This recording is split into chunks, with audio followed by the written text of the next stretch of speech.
I see you. And if you are seeing this, know that that is not a coincidence. It is very likely, there's a very good chance that you are in fact a healer, that you've always been a healer, even if you don't yet know it, even if you don't want to embrace that, you don't want to acknowledge that, it's a good chance that you are. And also, there's a very good chance that now, right the fuck now, it is time for you to step up and to embrace these gifts, to be the healer that you've always been, and to start sharing yourself with the world in a big way. But if you don't believe me, that's totally cool. I mean, it could just be the algorithm, right? So I want you to stay tuned. I'm going to give you 7 signs, and you can let me know how many you're resonating with. And know that if you resonate with all 7, this is definitely for you. Sign number 1 is that you've had a rough life, and not just a rough childhood, but a rough fucking life, right? This started in childhood, likely it continued well into adulthood. Basically, you've just been met with trial after trial, challenge after challenge. It's never really been an easy time for you. And as a result, you may carry heavy trauma with you. Sign number 2 is that you may currently struggle with mental illness. Maybe you did in the past. And important, likely most, if not all, the people in your family do as well. And this and step number 1 are both because a healer, a true healer, is always going to be a wounded healer. Whereas you have to experience great wounding, you have to go into the darkness, into the shadows, before you can learn how to really, truly heal and transcend that for others. Sign number 3 is that you are neurodivergent. So this kind of relates to sign number 2. But it's a little different in that neurodivergence, literally like a different wiring of your brain, allows you to tap into possibilities, solutions that can heal long-standing issues in the collective that haven't been able to be solved up until now. Sign number 4 is that you identify as the black sheep in your family. Probably you never really fit in your family. You've always felt a little left out. Maybe you felt a bit lost. Maybe once you grew up, you kind of distanced yourself from your family because you just don't relate. And this is because you are also what I call a cycle breaker. You are meant to break the ancestral karma in your family. And sometimes that involves doing things a little bit differently. Actually, I would say it almost always does. So sign number 5 is a bit cliche, actually, and it's cliche for a reason, because it is true. And I guarantee if you're a healer, this has happened to you. So kids, babies, animals, inexplicably drawn to you. They kind of stare at you, they look at you, they love you, they're drawn to you. However, I will take the cliche further and say that not just babies, kids, animals, but adults as well, adult humans as well, will be drawn to you.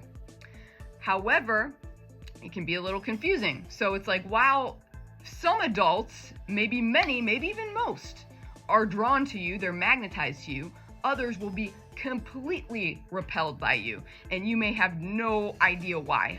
Completely repelled by you. They may hate you even, and you have no idea why.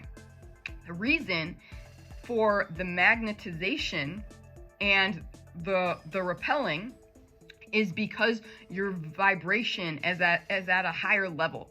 And so these like pure souls, like kids and animals and the like, they're going to be drawn to that. They're resonating with that. And people that carry a lot of heaviness, a lot of darkness, a lot of trauma, they're going to be repelled because literally, like physically, they cannot be within your energy. They physically cannot. If their vibration is at like such a low frequency and yours is so high, it's like magnets that repel each other. Sign number 6 is that you have inexplicable supernatural experiences. Now, this can be as crazy as it sounds. It can be as crazy as, let's say, seeing a UFO, as I have personally experienced before. It can also be slightly more subtle, like a meaningful interaction with another person. So another example from my childhood is basically this like celebrity came up to me and knew me by name somehow and told me by name not to care what other people thought of me. And that God wanted me to know that. And it like woke something up in me that day, and I've never forgotten it. It can be meaningful interactions like that. It can also be even more subtle than that, and I think that's important to note because a lot of people, they're waiting for like aliens to drop out of the sky. They're waiting for like all this really like big over the top like theatrical stuff, and sometimes a supernatural experience can be as subtle as just knowing someone's about to text you or call you before they do, and having experiences like that very consistently. Finally, sign number 7. You ready for it? Sign number 7 is that you've always felt you had a mission. You have like this intense calling, this intense drive to share your voice, to share your gifts with the world. Even if you don't know what exactly you want to share, you don't know what those gifts are, you don't know what your purpose is, you just know you got something to share. Is this resonating? However, there's a second side to this coin, and that is, while you feel this call to share and to step up, at the same time you have an intense fear that probably causes intense anxiety just thinking about it now, probably knots your stomach up in knots, because probably in a past life, in many past lives, you were already a healer. And probably also in those past lives, you were killed and rejected from society for being a healer. And so now, even though I would say it most likely is safe for you to step up and to embrace your gifts as a healer and to share that with the world, you still don't quite trust it. You don't feel like you can, because deep within your DNA, it's like, this is bad, this is gonna get you killed. So is this resonating? Let me know how many signs you're relating to. And know that the more you relate to, the more this is gonna be true for you. It's not like if you don't resonate with all 7, like you can completely disregard this. It's not for you, not true. It's just, it's gonna be stronger the more you're relating to. And if you are, you're picking up what I'm putting down here, but you're like, okay, I'm ready. I'm ready to be a healer, damn it. I'm ready to put myself out there, but it's scary, what do I do? You're in luck. I created a free 4-day workshop series just for you called Social Media for Healers. And so if you want to find out more about that, you want to sign up, you want to join us for that, start to embrace your gifts, lay the beat down to imposter syndrome, learn to harmonize with your haters, learn to be your most authentic, confident self, and I'd encourage you to sign up. And I will put a link to that on my link tree and on my website, and I'll also put it in the URL below so you can easily access that. So I hope you took something away from this. Regardless, friends, know that I see you and I'm sending you so much love on your journey. Stay powerful.